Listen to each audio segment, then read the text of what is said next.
Salut à tous, alors petite actu sur automoto.com concernant le malus maximal qui sera porté à 20 000 euros au 1er janvier 2020. Dès le 1er janvier prochain, le malus maximal ne sera plus de 12 500 euros, mais bien de 20 000 euros, une hausse qui devrait rapporter plus de 50 millions d'euros à l'État. À quelques jours seulement du passage à la nouvelle année, nous ne sommes encore pas à l'abri de surprises et d'annonces de dernière minute en ce qui concerne ce qui nous attend l'an prochain. Et c'est d'ailleurs un nouveau coup de massue qui vient d'être donné aux automobilistes. Et plus particulièrement à tous ceux qui ont prévu de s'offrir une voiture neuve dans les mois à venir.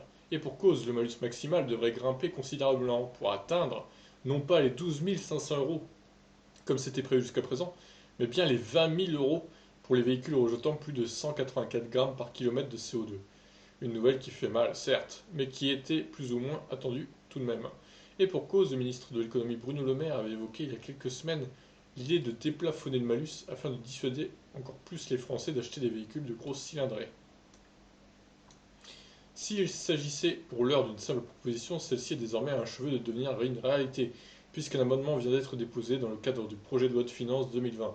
S'il faut encore que l'Assemblée nationale le valide, on se doute qu'il a de fortes chances de passer. Et ce pour une bonne raison, ce malus plus haut devrait rapporter de l'argent, et même beaucoup, puisqu'on parle de 50 millions d'euros. Toutefois, ne croyez pas que cette somme entrera dans les caisses de l'État, puisque selon Bruno Le Maire, elles serviront notamment à accompagner les sous-traitants de la filière automobile. Deux fonds de 25 millions d'euros chacun seront alors créés pour réussir la transition écologique, identifier les meilleures opportunités de diversification et investir dans de nouvelles lignes de production. Il y a quelques semaines, Bruno Le Maire, qui se revendique assez ironiquement un grand amateur du magazine Sport Auto, avait affirmé haut et fort qu'il est injustifiable d'acheter une voiture dont les émissions dépassent les 172 grammes par kilomètre. Selon lui, il n'y a pas de raison que certains Français fassent des efforts en achetant des véhicules hybrides ou électriques, et qu'en même temps, les rejets de CO2 augmentent car le nombre de véhicules les plus émetteurs se multiplie. À ce côté-là, c'est pas faux, mais bon. Une chose est sûre, les ventes de sportives et notamment de petites GTI jusqu'alors accessibles devraient pâtir de cette loi, qui signerait alors tout simplement leur arrêt de mort, ou presque. Notons par exemple l'actuel Renault Mégane RS qui affiche des émissions de 181 grammes par kilomètre dans sa version dotée d'une boîte manuelle, soit un malus de 17 490 euros dès le 1er janvier, alors que son prix est affiché à 38 000 euros. Ah la vache, ça fait très très mal là, pour le coup, ça le monterait à 55 000 euros du coup.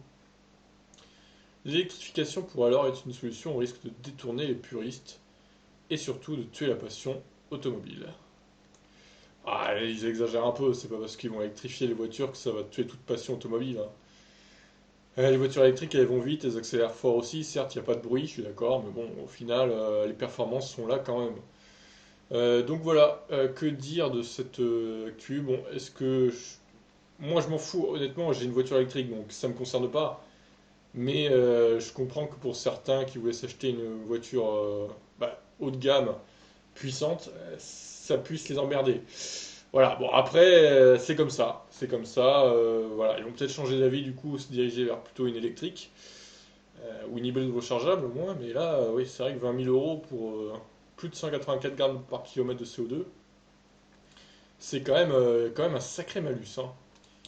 Du coup, sur capital.fr, là, on a la grille plus exacte. D'ailleurs, je vois que c'est un peu compliqué parce qu'il y a une grille malus écologique et une grille malus écologique avec homologation à WLTP. Et je lis que pour éviter une taxation trop importante, les malus seront décalés de 28 grammes par kilomètre. Donc c'est assez étonnant. Du coup, qu'est-ce qui sera pris en compte là? C'est cette grille-là ou cette grille-là? On ne sait pas, c'est un peu flou hein, encore. Donc en tout cas, voilà. Donc pour les voitures plus de 185 grammes par kilomètre de CO2, 20 000. Et sinon, voilà, on a toutes les sommes là. Chaque gramme compte plus de 500 euros, hein, on part sur 600 ou 700 euros d'ailleurs. Ça pique, ça pique, ça pique. Le gramme de CO2 coûte cher, hein, clairement.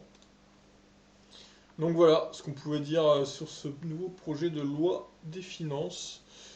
Donc bah voilà, hein, les voitures genre les supercars, elles seront taxées à 20 000 euros. Finalement, bon, pour des supercars, c'est pas extrême, mais c'est vrai que pour des Mégane RS, par exemple, 17 500 euros quasiment, ça va commencer à chiffrer fortement. C'est plus d'un tiers de la voiture, du prix de la voiture. Donc là, ça commence à être hallucinant, hein. Franchement, la taxation, là, pour le coup, waouh, c'est dur, c'est dur. Sur ce, je vous laisse. Agir, ciao.